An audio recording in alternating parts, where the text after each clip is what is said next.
What's going on, everybody? It's your boy C-Zar, and we are talking about Zebec today, ZBCN. Hit that like button, subscribe if you want to see more content like this, and let's get into it, you guys.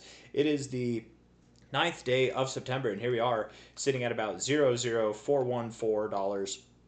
We hit a high of 0.045, just below there. And again, we've talked about this over the past couple days. I don't care if you go up this high.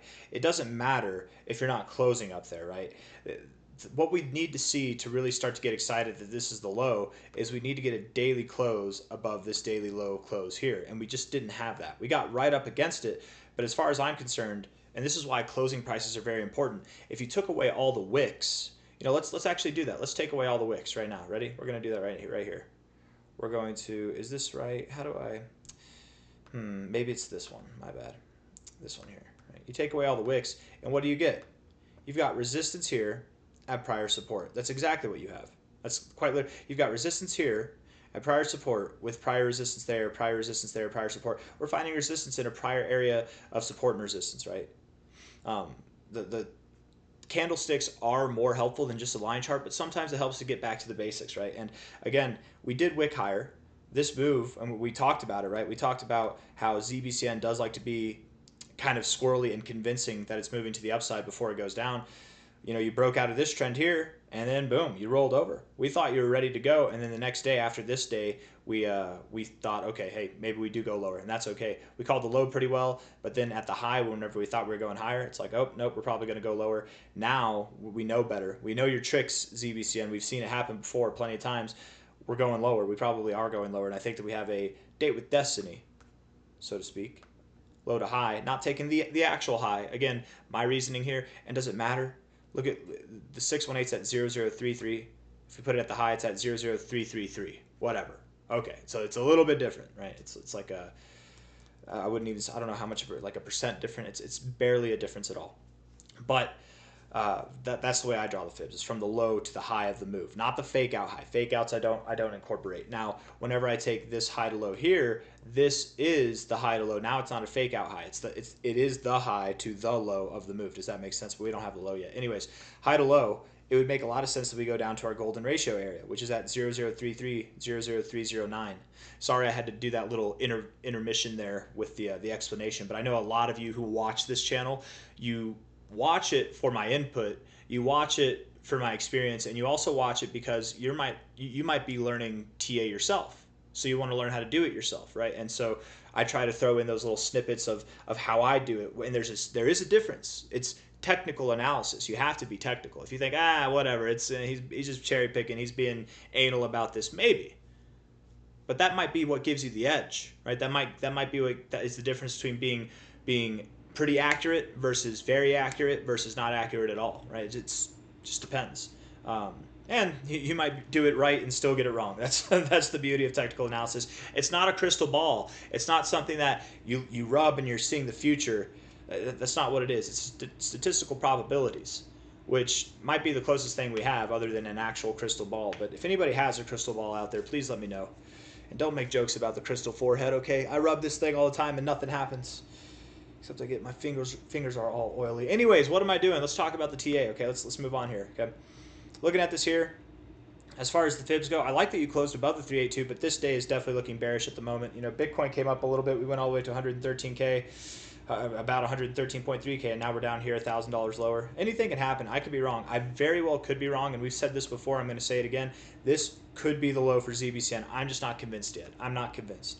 What I would need to be convinced, first and foremost, a close above this daily low. You need to close above 00420. That's almost 427.10, almost. It's 780. Anyways, shout out to anybody who knows what that means. But then that in itself would not be enough to validate this as a low. If we're taking this from a high to a low here, that would get you above this daily low close. I think getting above 00435 would be important, and then ultimately 00493 is that final nail in the coffin. Really getting above that high would be the final nail in the coffin on a daily closing basis that would validate this as a low. Until then, the door is very much open that we go lower. We're talking about this being a running flat pattern potentially, for ZBCN here. If we're looking at this on a 3-day time frame, You know, I don't know. It kind of looks like it. Maybe 1, 2, 3, maybe there. You have a 1, 2, 3 there, and then a 1, 2, 3, 4, 5, maybe. A lot of these running flat patterns have been presenting themselves across the space, so I could see it happening. This one isn't as pretty though. It doesn't look as pretty. And even if it's not a running flat pattern, whatever. To me, it still looks somewhat like we have lower to go. Looking at the 1 hour time frame, cutting the shenanigans now and getting down to it. We do have lower lows in the RSI with higher lows in the price. That is hidden bullish divergence. That's a good thing, not a bad thing. We have a pretty bearish looking stochastics at the moment, and that's okay. The MACD is overall bullish here, but you do have bearish divergence, which has already played out in all fairness, and you are crossed down. Maybe you go lower, maybe you don't. I don't expect that it's just going to be a straight drop down. I would love it if it was, because then we just can get done with it like that, but it's probably going to be a slow bleed, so you'll move down, you'll move up, you'll find resistance at prior resistance, you'll move down some more, you'll move up, you'll find some resistance at prior support, you'll move down some more, find a double bottom, you'll find resistance at prior support, and then you'll just keep moving down. You know, it's going to be like that. And it might not be a perfect straight channel down like that. Maybe it is, maybe it isn't, but I do expect it will move down overall.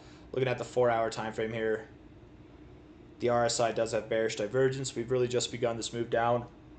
It's a pretty harsh rejection, right? If this was a W pattern, and that's a nice shape, I'm not going to lie. Looking at this here, it's a pretty nice shape. But the fact that you got above the nipple and now you're back below it, doesn't look good to me. That doesn't look good to me, man. It's like as soon as you're cutting loose, you should be cutting loose, but nope, you're back down. That's not a good look at all, you guys. MACD does look somewhat bullish, but it's been very unreliable lately, so I'm not going to worry about that at all. I mean, again, we look at the last couple times that you've crossed above the zero here. We zoom out. You know, you crossed above the zero right here. That was right at your high area. You bounced off the zero here. That was right off your high area there. You crossed below the zero. It definitely, you know, promoted some lower growth, but I don't know. I just don't think it's too reliable here. And when you're moving sideways, it's kind of less reliable. That's the name of the game. Looking at this on a daily time frame, and the stochastics do look bearish as well. You know, moving down like this, I would think now we're on it. We're on our way to the oversold zone. Last time we were here like this, we went lower. Last time we were here like that, we went lower. I think we're going to see lower lows here. Daily time frame,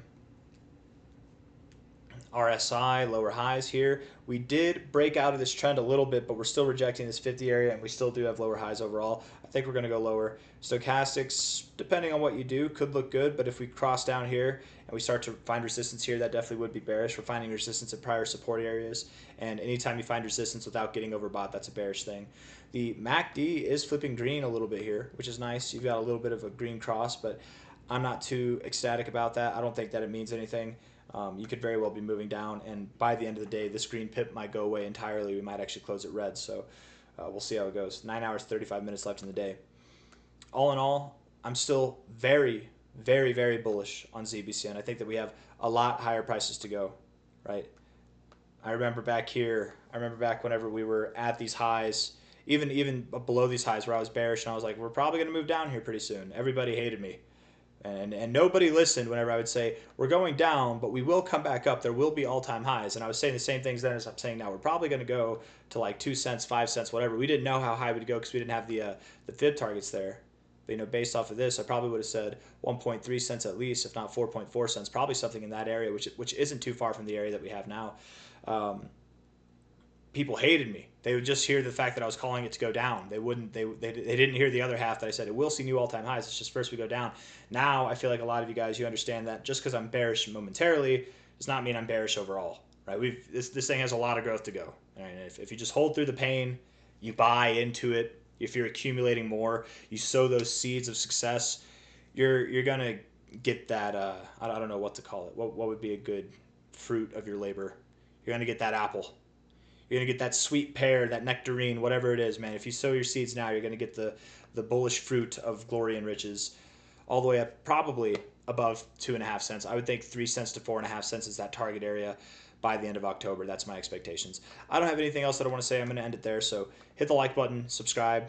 Thank you all for being here. Have patience. We're almost there. I have a feeling that going into the second half of this month, things are going to get really bullish. All right. Take care. Bye-bye.